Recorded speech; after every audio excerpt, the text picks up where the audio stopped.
இன்னைக்கு காலையில நடந்த விஷயம் வந்துட்டு ரொம்ப ரொம்ப துயரமானது. ஏன்னா இது ஏற்கனவே 1.5 வருஷத்துக்கு முன்னாடி அத்தனை அவதூறுகளும் நீதிமன்றத்துல இருக்கு. ஏற்கனவே நீதிமன்றத்துல இருக்கிறது இன்னைக்கு மேடை போட்டு பேசியிருக்காங்க.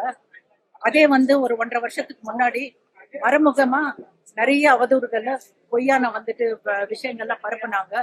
இருந்தாலும் நாங்க ஒரு இது ஒரு இதுல கோர்ட்ல இருக்கிறதுனால நான் இதுக்கு எந்த விளக்கமும் கொடுக்கல. ஏன்னா that is a contempt of the court. We are not supposed to talk whatever is in the court. But அவருக்கு என்ன அழுத்தமோ தெரியல, இன்னைக்கு ரொம்ப எமோஷனலா ரொம்ப இதா பேசியிருக்காரு. ஏன்னா ஏற்கனவே நடந்துதான் இன்னைக்கு மேடை போட்டு பேசியிருக்காங்க. நான் அழமாட்டேன், எமோஷனல் ஆக மாட்டேன். ஏன்னா நான் எந்த தப்பும் பண்ணல. அத்தனை விளக்குகளுக்கும் நாங்க பதில் கொடுப்போம். ஆனா இப்போ இது நீதிமன்றத்துல இருக்கிறதுனால இதுக்கு ஒரு அட்வைஸ் இல்லாம நான் பேசக்கூடாது. கண்டிப்பா உங்களை நான் சந்திக்கிறேன் ஆதாரத்தோட. ஒரே ஒரு விஷயம் ஏன் நான் இதை பெருசப்படுத்தலைன்னா, ஒரு 16 வயசு பையன் இன்னைக்கு அவருக்கு பப்ளிக் எக்ஸாம் 10வது படிக்கிறாரு, என் பேரா. இன்னைக்கு அவர் நிலைமை நீங்க யோசிச்சு பாருங்க. எக்ஸாம் எழுதிட்டு வெளியே வரும்போது எத்தனை மன உளைச்சல்ல அந்த பையன் இருக்கான்றது நீங்க புரிஞ்சுக்கீங்க. அதே நேரத்துல அந்த பசங்களுக்கு என்ன துரதிருஷ்டமோ தெரியல, பார்க்க கூடாதெல்லாம் பார்த்திருக்காங்க, கேட்க கூடாதெல்லாம் கேட்டிருக்காங்க, ரொம்ப மன உளைச்சல்ல இருக்காங்க. இதுக்கு மேல மன உளைச்சல் கொடுக்கறதுக்கு நான் ஒரு பொறுப்பானவன். என்னோட கடமை அந்த பசங்களுக்கு மன உளைச்சல் கொடுக்க கூடாதுன்றதுதான். கண்டிப்பா அத்தனை பொய்யான அவதூறுகளுக்கும் சம்பந்தப்பட்ட அவங்க கண்டிப்பா உங்களுக்கு பதில் சொல்லுவாங்க. என் மேல இருக்க அவதூறுக்கு நானும் பதில் சொல்லுவேன். நீதிமன்றத்துல எந்த மாதிரி நடைமுறை இதேதான், அதேதான் இப்ப என்ன பேசியிருக்காங்களோ அதேதான். வேற எந்த புதுசும் ஒண்ணுமே இல்ல. இன்னைக்கு எந்த மன அழுத்தம்னு எனக்கு தெரியும். பசங்களை பார்க்கவே விடுறதெல்லாம் சொல்லிருக்காரு. உண்மையா இல்ல, அது யாராலையுமே பண்ண முடியாது. அவங்களுக்கான திருமணமே பிளாக்மெயில் பண்ணி தான் கல்யாணம் பண்ணாலும் குற்றச்சாட்டை வச்சிருக்காரு. 2008 நீங்க ஒரு விகடன்ல ஒரு இது வந்திருக்கு, ஒரு இன்டர்வியூ இல்ல, ஒரு பேஜ் ஃபுல்லா வந்திருக்கு. கண்டிப்பா நான் அது எப்படி தேடி கண்டுபிடிச்சு எடுப்பேன். அதுல யாரு பிளாக்மெயில் பண்ணி யாரு கையை அறுத்துக்கிட்டு கல்யாணம் கேட்டாங்கன்றது 2008லயே புதுசா நடிக்க மாட்டான்னு சொல்லிருக்காரு. அதை எப்படி பாக்குறீங்க? அது அவரோட வருஷமா இல்லாத ஒரு முடிவு எடுத்திருக்காங்கன்னா அது எங்களுக்கு சம்பந்தப்பட்டது இல்லை. மேம், நான் சம்பாதிக்கிற காசு கூட என்ன செலவழிக்க விடுவது கிடையாது. எனக்குன்னு இந்த ஒரு அக்கௌண்ட்டையும் அவங்க அபகரிச்சிட்டாங்க அப்படின்னு உங்க மேலயும் மகள் மேலயும் ஒரு குற்றச்சாட்டு வச்சிருக்காங்க. இந்த அவதூறு ஏற்கனவே கோர்ட்லயே கொடுத்துருக்காங்க. அப்புறம் கல்யாணம் ஆகி புருஷன் பொண்டாட்டி ஆனதுக்கு அப்புறம் உன் அக்கௌண்ட் என் அக்கௌண்ட் எனக்கு தெரியல. அது இப்ப மாதிரி இருக்கலாம்.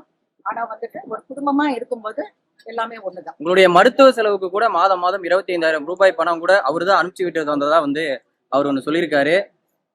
மகன்களுடைய 50 லட்சம் கல்விக்கான ஃபீஸும் அவர் தான் கட்டினார். அதாவது அந்த மாதிரி ஒரு நடக்கல. இருந்தாலும் அப்படி பண்ணா ஒரு மாப்பிள்ளையா அவர் கடமை செஞ்சிருக்காருன்னு தான்.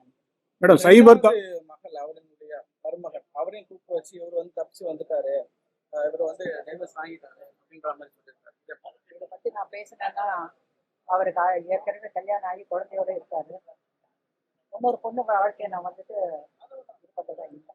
மன உளைச்சலான சூழலை எப்படி மேடம் பாக்குறீங்க? ஒருத்தவங்களும் மாற்றி மாற்றி குற்றச்சாட்டுறதா இருக்கட்டும், இந்த சூழலை அவங்க நீங்க பாத்திருக்கீங்க சார். நான் நாங்க ஒரு 2 வருஷமா உங்களுக்கே தெரியும். 25 பேரு சைபர் தாக்குதல் பண்ணாங்க. அதனாலதான் என் ஃபேமிலியில பிரச்சனை, அதனாலதான் டெனிஸா போயிட்டாங்க மாதிரி சொல்லியிருக்காங்க. அது சம்பந்தம் இல்லாதனாலதான் முடிச்சேன். இப்ப அதுக்கு நாங்க சைபர் கிரைம்ல போறோம். ஏன்னா அப்படியே இது பலான ஆளு குடுக்கலன்னா அது யாரு கொடுத்தாங்கன்றது நாங்க கண்டுபிடிச்சோம். 3 எழுத்து நடிகை அப்படின்ற மாதிரி யாராவது சொல்லியிருக்காங்க. இல்ல, மகன்களுக்காகத்தான் நான் உயிரோடயே இருக்கேன், ஆனா அந்த அப்படிப்பட்ட மகன்களே என்ன பார்க்க விட மாட்டாங்க அப்படின்ற மாதிரி அதுக்காக தான் இருக்காங்க. நானும் என் பிள்ளைங்க பொண்ணுங்களுக்காக தான் நான் இருக்கேன்.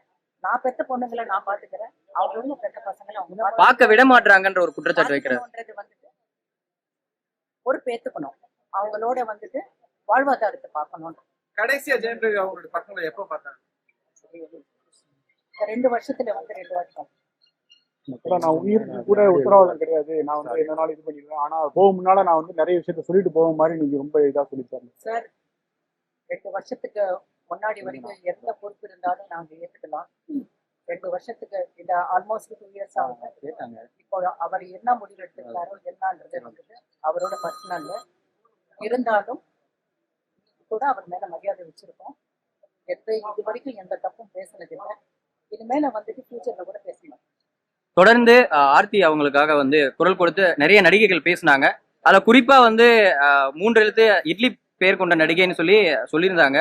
குஷ்பு மேமும் அதுக்கு வந்து அவங்களுடைய விளக்கம் கொடுத்திருந்தாங்க. அதை பத்தி தமிழ்நாட்டுல வந்து ஒரு பொண்ணுக்கு அநியாயம் நடக்குதுன்னா எல்லா பெண்களும் வந்துட்டு சப்போர்ட் பண்ணுவாங்க. இதுதான் நம்ம தமிழ்நாடு. அப்படி இருக்கும்போது பர்டிகுலர் 2-3 பேர் வந்துட்டு சப்போர்ட் பண்றாங்க. அது நான் ஒத்துக்க மாட்டேன். அவங்க நீங்க அக்கௌண்ட்ல போய் பாத்தீங்கன்னா மில்லியன்ஸ் ஆஃப் பீப்புள் இருக்காங்க. அத்தனை பேரும் அவங்களுக்கு சப்போர்ட் பண்றாங்க. இது நான் ஏன் இதுக்கு மேல பேச மாட்டேன்னா, தயவு செய்து இது வந்து கண்டெம்ட் ஆஃப் த கோர்ட். எங்களுக்கு வந்து சட்டத்து மேல நம்பிக்கை இருக்கு. கண்டிப்பா சட்டம் தன் கடமை செய்யும். நாங்க வந்துட்டு உங்களுக்கு இத்தனை அலிகேஷன்ஸ்க்கு நாங்க வந்து நேர்ல வந்து பதில் சொல்லுவோம். கொஞ்சம் அவகாசம்